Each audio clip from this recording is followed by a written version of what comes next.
వచ్చే ఎన్నికల్లో రాష్ట్రంలో వైసీపీ సర్కారు గెలవటం వల్ల ఇటు పేద ప్రజలకి లబ్ధి చేకూరుతుంది.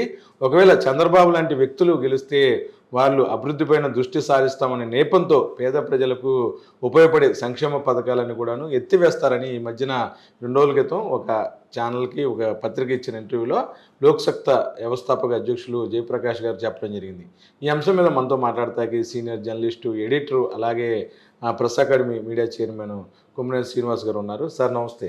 మొత్తమే కూడాను ఆంధ్రప్రదేశ్లో జరుగుతున్న అభివృద్ధి లక్షల కోట్ల రూపాయలు, అంటే వితౌట్ కరప్షన్ లేకుండా కూడాను పథకాలు అందిస్తున్న తీరుని చాలాసార్లు లోక్సత్తా వ్యవస్థాపక అధ్యక్షులు జయప్రకాష్ అభినందించారు. ఈ నేపథ్యంలో నిన్న 2 రోజుల క్రితం రీసెంట్గా మాట్లాడినారు, చంద్రబాబు వస్తే కనుక ఈ పథకాలన్నీ ఆగిపోతాయి అన్నారు. ఇప్పుడు అది ప్రస్తుతం వార్తల్లో ఒక చర్చకు దారితీసింది. అంటే నేను కూడా మొత్తం వీడియో చూడలేదు, కానీ కొన్ని మిత్రులు దాని పోస్టర్ లాగా మార్చి ఆయన వ్యాఖ్యల్ని పెట్టడం అది గమనించాను. ఆయన కొన్ని విషయాల మీద చాలా స్పష్టంగా చెబుతూ వస్తున్నారు జయప్రకాష్ గారు. ఒకటి, సిపిఎస్ కంట్రిబ్యూటరీ పెన్షన్ స్కీమ్ కనుక అమలు చేస్తే దేశం మునిగిపోద్ది, ఆ రాష్ట్రాలు మునిగిపోతాయి, అది సాధ్యమయ్యేది కాదు అని చెప్తున్నారు. జగన్ గారు ఆ విషయంలో ఆయన ఏం చేశారంటే, మొదట హామీ ఇచ్చినప్పటికి కూడా ఇది దానివల్ల అవ్వదు అని తెలుసుకున్న తర్వాత వారందరికీ ఆ విషయం చెప్పి గ్యారంటీడ్ పెన్షన్ స్కీమ్ అని కొత్త స్కీమ్ తీసుకొచ్చారు. దాన్ని జయప్రకాష్ గారు వీళ్ళంతా కూడా అప్రిషియేట్ చేశారు. ఆ నేపథ్యంలో చంద్రబాబు గారికి జగన్ గారికి ఉన్న తేడాని బహుశా ఆయన పరోక్షంగా వివరించినట్టుగా నాకు అనిపించింది. అదేమంటే, జగన్ గారు తాను చెప్పిన హామీలని సక్సెస్ఫుల్గా నెరవేర్చారు, చంద్రబాబు గారు పెద్ద సీరియస్గా తీసుకోడు ఆయన ఇచ్చిన హామీని అని చెప్పడం కూడా ఆయన ఉద్దేశం అయి ఉండాలి.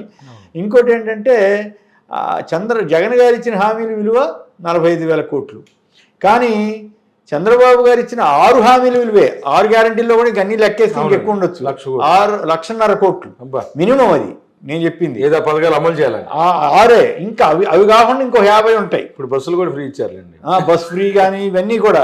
ఇప్పుడు బస్ ఫ్రీలో ఏం జరుగుతుంది చూస్తున్నాగా, తెలంగాణలో ఆటో డ్రైవర్లు లక్షల మంది గగ్గోలు పెడుతున్నారంట. ఆంధ్రప్రదేశ్లో 12 లక్షల మంది ఆటో డ్రైవర్లు ఉన్నారట.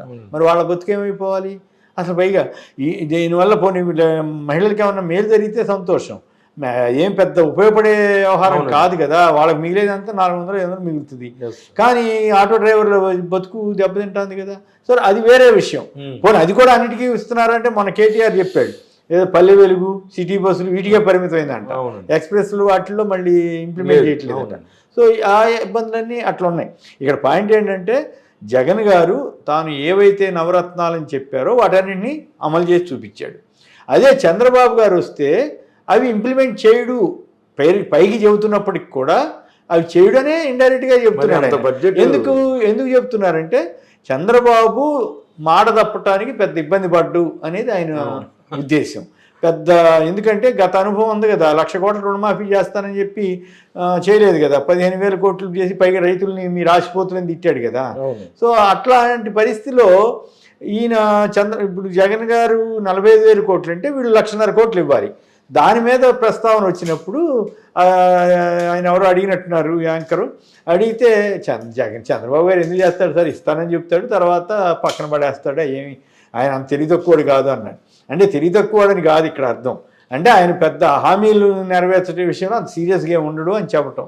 ఇంకోటి మీలాంటి వాళ్ళు దగ్గరగా చూశారు, అందులో అనుమానం ఏముంది. ఇప్పుడు మీరు ఆశ్చర్యపోతారు, ఆయన ప్రైవేటైజేషన్ చేశాడు, 54 కార్పొరేషన్లు ఎత్తేసాడు. ఆయన ఎత్తేసినప్పుడు కొన్ని వేల మంది ఉద్యోగాలు పోయినాయి, బీఆర్ఎస్ అనో ఇంకోటనో మొత్తమే తీసేస్తే అప్పుడు ఏమన్నారు, అసలు ఇంత సంస్కరణవాది, ఇంత గొప్ప నాయకుడు ఆయన కాబట్టి చేశారన్నారు.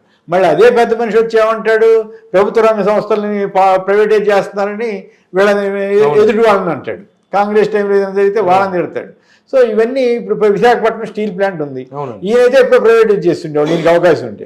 ఈయన ఇప్పుడు ఏమంటాడు, ఈయన 54 సంస్థలను ప్రైవేటైజ్ చేసిన ఆయన అక్కడికి వచ్చేసి అసలు ప్రైవేటైజేషన్ వ్యతిరేకం, మేము విశాఖ నాశనం చేస్తున్నారు, ఎవరిని జగన్ గారిని తిడతాడు. విచిత్రంగా ఆయన ఏమో వ్యతిరేకం, అప్పుడు వ్యతిరేకమే, అప్పుడు ఆయన రాజకీయాల్లోకి వెళ్ళాడు. రాజశేఖర రెడ్డి గారు వాళ్ళంతా కూడా వాటిని వ్యతిరేకించారు. నిజాం షుగర్స్ ఏమైంది, అప్పుడు ఈ టైంలోనే కదా ప్రైవేట్ వాళ్ళకి ఇచ్చారు, అది నిలబడలేదు చివరికి. మరి ఇప్పుడు చంద్రబాబు గారు ఖాతా వేస్తారా, ఎవరికే వేస్తారు? కానీ చంద్రబాబు గారు అందరి మీద వేస్తారు, తను మాత్రం తీసుకోండి.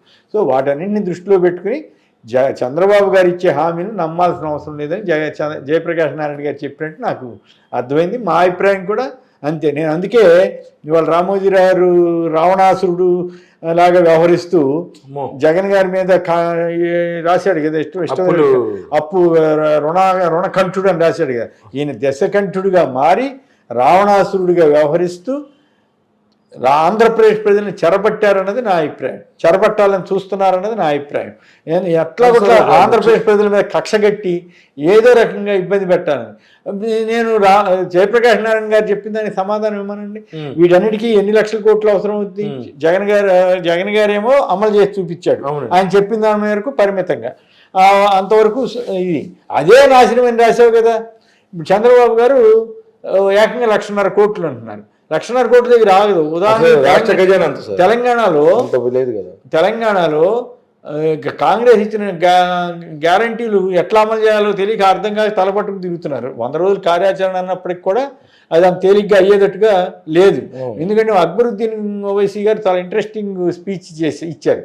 దాని ప్రకారం ఏడాదికి 3 లక్షల కోట్లు అవసరం అవుతుంది, మీరు ఇవ్వండి బాగుంటుందని చెప్పాడు ఆయన వ్యంగ్యంగా. ఎక్కడి చేస్తారని అడగకుండా ఎస్ ఇదంతా బాగానే ఉంటుంది, మీరు ఇవ్వండి మంచిదే అని చెప్పాడు. అంటే ఇవ్వలేరని చెప్పటమే కదా. 3 లక్షల కోట్లు. అలాగే 3 లక్షల కోట్లు మొత్తం హామీలన్నీ నెరవేర్చాలంటే ఉదాహరణకి. అట్లాగే ఇక్కడ మూడేంటి, ఇక్కడ ఇంకెక్కువ అవుద్ది. అవునండి, అవును. నిజం ఆయన అమలు చేయాలంటే అప్పుడేమంటాడు, ఆర్థిక పరిస్థితి బాగాలేదు, అది బాగాలేదు, జగన్ ఇచ్చేసాడు. ఒకటి బేసిక్గా దీనికంటే ముందు చంద్రబాబు గారు అధికారంలోకి వచ్చే అవకాశం లేదు. ముందు ఆ క్లారిటీ ఇవ్వాలి. ఇవన్నీ ఏంటి ఇప్పుడు పట్టులతో కూడిన వ్యవహారం. ఒకవేళ వస్తానంటే వస్తే ఆయన చెవుడని చెప్పడమే కదా జయప్రకాష్ నారాయణ. దాని మీద నా విశ్లేషణ ఏమిటంటే ఆయన చెప్పింది వాస్తవం. ఆయన ఏ ఉద్దేశంతో చెప్పినా చంద్రబాబు గారు తన హామీల విషయంలో సీరియస్గా ఉండడు. తీసుకెళ్ళి మళ్ళీ వెబ్సైట్లోంచి ఆ వెబ్సైట్లో పుస్తకం బయటపడేస్తారు.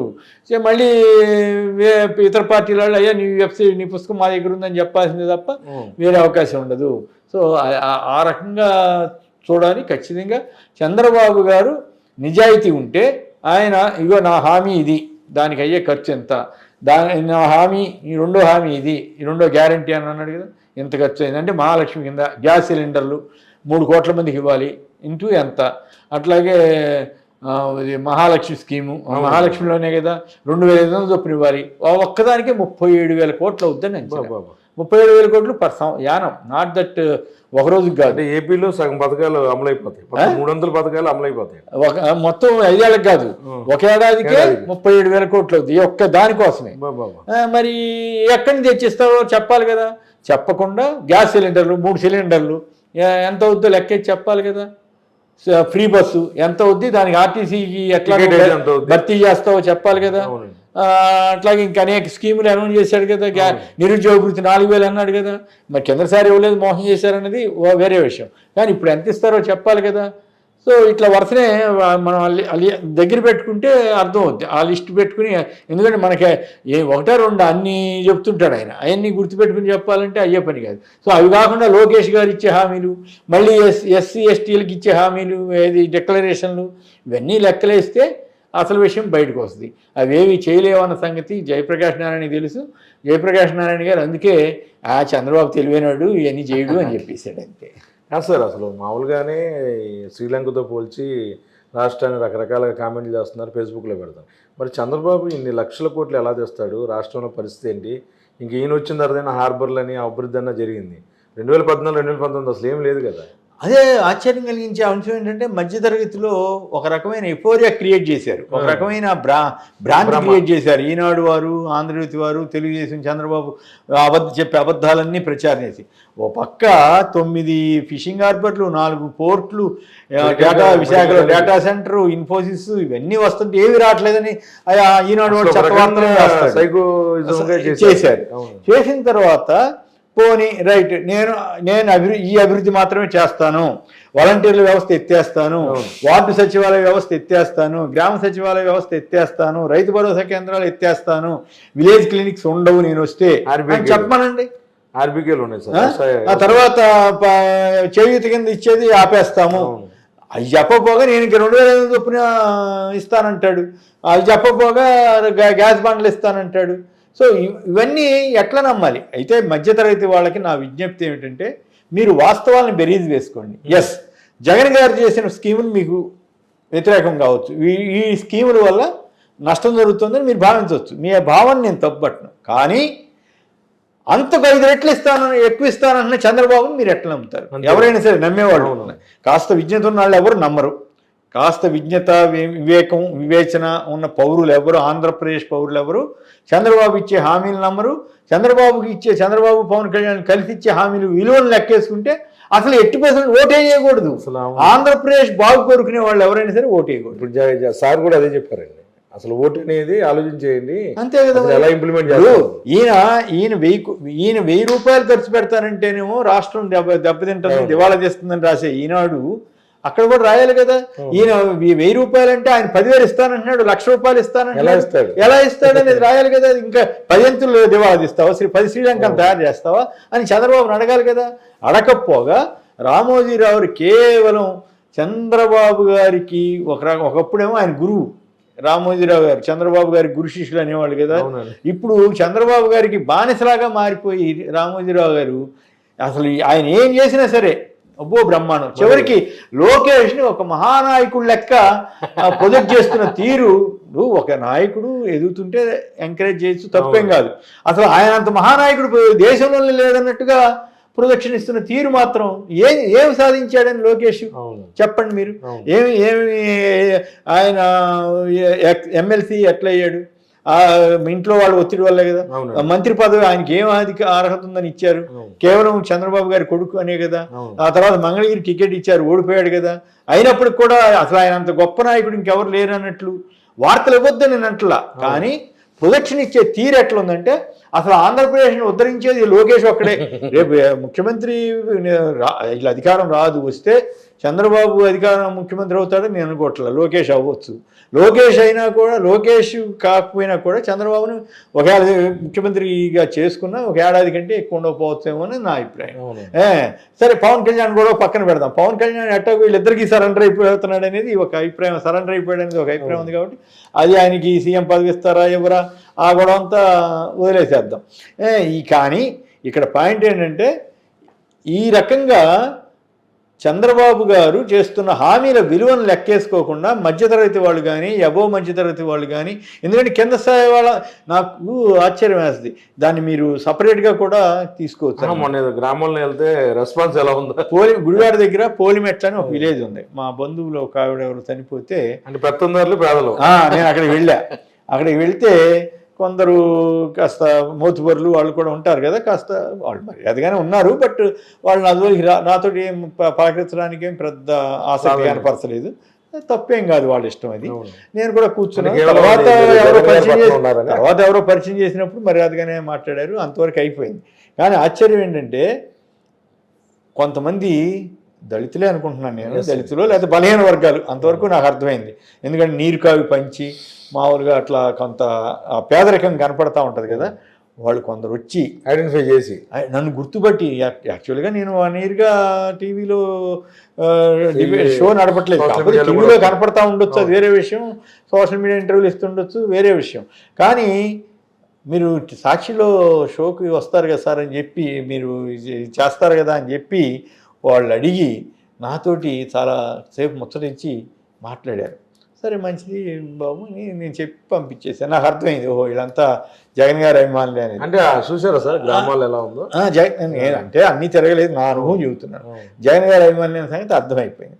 అర్థమైన తర్వాత ఒక అతను సడన్గా ఇంకో అతను వచ్చాడు, చూసి గుర్తుపట్టి మీరు సాక్షి టీవీలో వస్తారు కదా సార్ అన్నాడు. అవునా, చేయబట్టుకున్నాడు. సార్ జగన్ గారు గెలుస్తారు కదా సార్, గెలుస్తారు కదా, జగన్ గారిని జాగ్రత్త చూసుకోవాలి సార్, జగన్ గారు జాగ్రత్త సార్. నేను ఆశ్చర్యపోయా. అప్పుడు అతని కళ్ళల్లో నాకు ఆ జగన్ గారి పట్ల ఉన్న ఆరాధనాభావం కనిపించింది. ఆ రకమైన అభిమానాన్ని సంపాదించుకోవటం అంటే అంత తేలికైన వ్యవహారం కాదు. ఒకవేళ జగన్ గారు కనుక ఈ స్కీములు ఆయన చెప్పినట్టు అమలు చేయకుండా ఉన్నట్లయితే వాళ్ళందరికీ వ్యతిరేకం అయ్యేవాడు. వాళ్ళందరికీ కాదు, ఇదే ఈనాడు పచ్చిగా ఇప్పుడే ఇంప్లిమెంట్ చేస్తేనే చండాలంగా రాస్తుంది, ఇంప్లిమెంట్ చేయకపోతే రెచ్చిపోయి రాసిండే. కానీ పేదల్లో ఆ రకమైన భావజాలం నాకు, ఆ రకమైన ఆరాధన భావం నాకు కనిపించింది. ఇది నేను వ్యక్తిగతంగా చూసినటువంటి అనుభవం తప్ప నేనేం అబద్ధం చెప్పాల్సిన అవసరం నాకు లేదు. నేను ఏమి దీంట్లో ఒక్క ఈసమంత అబద్ధం ఉందని నేను పోలిమెట్ల పలానా వారి ఇంటిని కూడా ఎవరైనా డౌట్ వస్తే నేను పలానా వారి ఇంటికి వెళ్ళానని కూడా మొన్న ఆదివారం నాడే 17వ తారీఖు ఇవన్నీ నేను ఆశ్చర్యపోయాను. నేనైతే మామూలుగా జగన్ గారికి అనుకూలంగా ఉంది వివేక సెక్షన్ అంతా నేను నమ్మాను, కానీ ఎంత ఆదరాభిమానం ఉంటుందని నేను ఊహించను. అది నాకు అప్పుడు నాకు కాన్ఫిడెన్స్ కూడా వచ్చింది. ఓహో, సో జగన్ గారి బలం ఇది. సో జగన్ గారు గెలవడానికి పెద్ద అసలు ఆయన ఏం అంత ఇబ్బంది పడాల్సిన అవసరం లేదు. అంటే టీడీపీ జనసేన అడావుడి చేస్తున్నారు, కానీ కింద డౌన్ టు సెక్షన్లో నాకు బాగా గుర్తు 1978 ఎక్స్పీరియన్స్ చెప్పాలి. 78లో కూడా కాంగ్రెస్ 6 జనతా కాంగ్రెస్ కాంగ్రెస్ 6 జనతాల్లో అచ్చంగా మోతుబరులే ఉండేవాళ్ళు. నిజంగా మోతుబరులు, బాగా డబ్బులు ఉన్నవాళ్ళు, పెత్తందారులు అంతా ఉండేవాళ్ళు. కాంగ్రెస్ ఐకి టిక్కెట్లు తీసుకోవడానికి కూడా సరిగ్గా ఉండేవాడు కాదు, సరైన క్యాండిడేట్లు దొరకలా.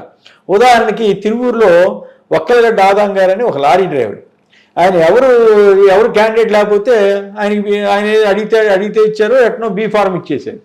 ఆయన అసలు ప్రచారం చేసింది లేదు, ఏమీ లేదు. ఎంత మెజార్టీతో గెలిచాడో ఇవి కాంగ్రెస్ అయ్యి. అట్లా ఇప్పుడు కొంతమంది పేర్లు అయితే బాగోదు. ఇప్పుడు ఆ తర్వాత తెలుగుదేశంలోకి వచ్చారు, ఆ తర్వాత కాంగ్రెస్లోకి వచ్చారు, ఇప్పుడు కొందరు వైసీపీలో ఉన్నారు. అంటే అప్పటి సీనియర్లు కొద్దిమంది ఉంటారు కదా, వాళ్ళు అప్పట్లో జనతా పార్టీ తరఫున కాంగ్రెస్ తరఫున పోటీ చేశారు, వాళ్ళు ఓడిపోయారు అప్పుడు. కానీ అప్పుడు వాతావరణం ఎట్లా ఉంది, ఏదో జనతా పార్టీ వచ్చేస్తేమో అనేంత 1978 అసెంబ్లీ ఎలక్షన్స్ లో నేను చెప్పేది. అంటే అప్పుడు ఇంత దిక్కుమాల రాజకీయాలు లేవు, ఇంత నికృష్టం, ఈ పత్రికలు కూడా ఇంత నికృష్టంగా లేవు. అది ఆ రోజు పరిస్థితి వేరు. అప్పుడు యాంటీ కాంగ్రెస్ అయినప్పటికి కూడా ఈనాడు మరి ఇంత అరాచకంగా ఇంత అసహ్యంగా రాయలే. కాంగ్రెస్ వ్యతిరేకంగా రాసి ఉండొచ్చు, కానీ బట్ వాస్తవ పరిస్థితికి దగ్గరగా రాయడానికి ప్రయత్నం జరిగేది, అది వేరే సంగతి. కానీ అప్పుడు జరిగింది ఏమిటి, సెక్షన్స్ మొత్తం ఎస్సీ, ఎస్టీ, బీసీ, మైనారిటీ, ఈ వేకర్ సెక్షన్స్ ప్లస్ అగ్రవర్ణాల్లోని పేదలు మొత్తం ఇందిరాగాంధీ గారికి వేసేసారండి ఓట్లు, ఇందిరా కాంగ్రెస్కి. అసలు చూస్తే రిజల్ట్ వచ్చేసరికి మొత్తం తిరగబడింది. పెత్తందారులంతా ఓడిపోయారు మొత్తం. అసలు గుర్తు ఎవరు పడితే వాళ్ళు గెలిచిపోయారు. ఏది వేవ్ అనమాట. సో అట్లా సైలెంట్ మెజారిటీ అంటారు. అంటే ఆ రోజు దళితులు ఎవరు బయటకు వచ్చేసి మేము ఈ కాంగ్రెస్ ఈ తరఫున ప్రచారం చేస్తాము, లేకపోతే హడావుడి ఏమీ లేదు, పీస్ఫుల్గా అసలు అంత హడావుడి కూడా లేకుండా అట్లా ఇస్తారు, సైలెంట్గా వేస్తారు. హడావుడి చేసిందేమో జనతా పార్టీ, కాంగ్రెస్ ఓట్లు పడిందేమో కాంగ్రెస్ ఐకి. అంటే ఏమిటి, ఆ రోజు పెత్తందారులు పేదవాళ్ళకి జరిగిన పోటీలో పేదలు గెలిచారు. వాళ్ళు మాట్లాడినంత మాత్రాన ఓట్లు లేవని అనుకోవక్కర్లేదు.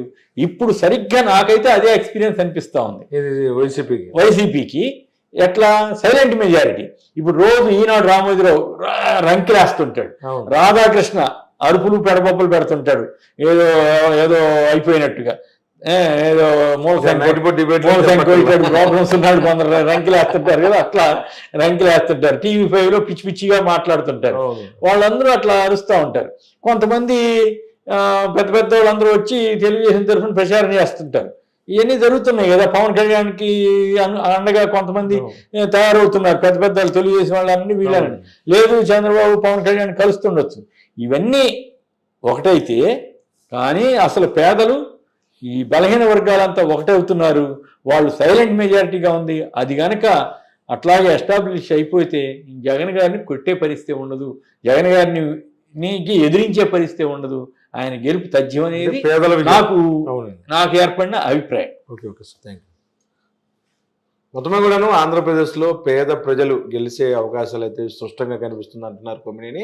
ఏదైతే పేద ప్రజలకు అందుతున్న సంక్షేమ పథకాలు కానీ, ఏదైతే ఆయన కొన్ని ప్రాంతాల్లో పర్యటించినప్పుడు అక్కడ ప్రజలతో మాట్లాడిన సందర్భాలు ఇవన్నీ కూడాను, అక్కడ ఉన్న పరిస్థితులు అంటే గ్రౌండ్ లెవెల్ ప్రజలతో నేను మాట్లాడాల, ఎస్పెషల్లీ దళిత వేకర్ సెక్షన్స్ వాళ్ళు, వచ్చి నన్ను పలకరించి జగన్ గారి జాగ్రత్త సార్ అని చెప్పి, అంటే నన్ను చూడంగానే జగన్ గారు గుర్తుకొచ్చాడు. అంటే వాళ్ళు నన్ను కూడా ఓన్ చేసుకున్నారు జగన్ గారి వల్ల. నేను జగన్ గారి పక్కన మీరే పోరాటం చేస్తూ ఉంటారు. పోరాటం కాదు అంటే జగన్ అంటే అలాగే సార్ వాస్తవాలు చెప్పడం వల్ల. క్రెడిబిలిటీ ఆ స్థాయిలో ఉందని చెప్పడానికి అంటే ఎల్లో మీడియా మీద యుద్ధం మీరే కదా చేసేది అందుకని ఖచ్చితంగా వచ్చే ఎన్నికల్లో వైసీపీ సర్కార్ గెలిచే అవకాశాలు అయితే చాలా స్పష్టంగా ఉంటుంది. ఏదైతే జయప్రకాష్ గారు చెప్పిన అభిప్రాయాలు ఏదైతే టీడీపీ అమలు చేస్తా ఉంటున్న అంకెల గారడి ప్రజలెవరు కూడా విశ్వసించట్లేదు అంటున్నారు కొమ్మినేని. వీడియో జర్నలిస్ట్ విజయకృష్ణ కలిసి ఐడ్రీమ్ కోసం అబ్దుల్ అలీ విజయవాడ.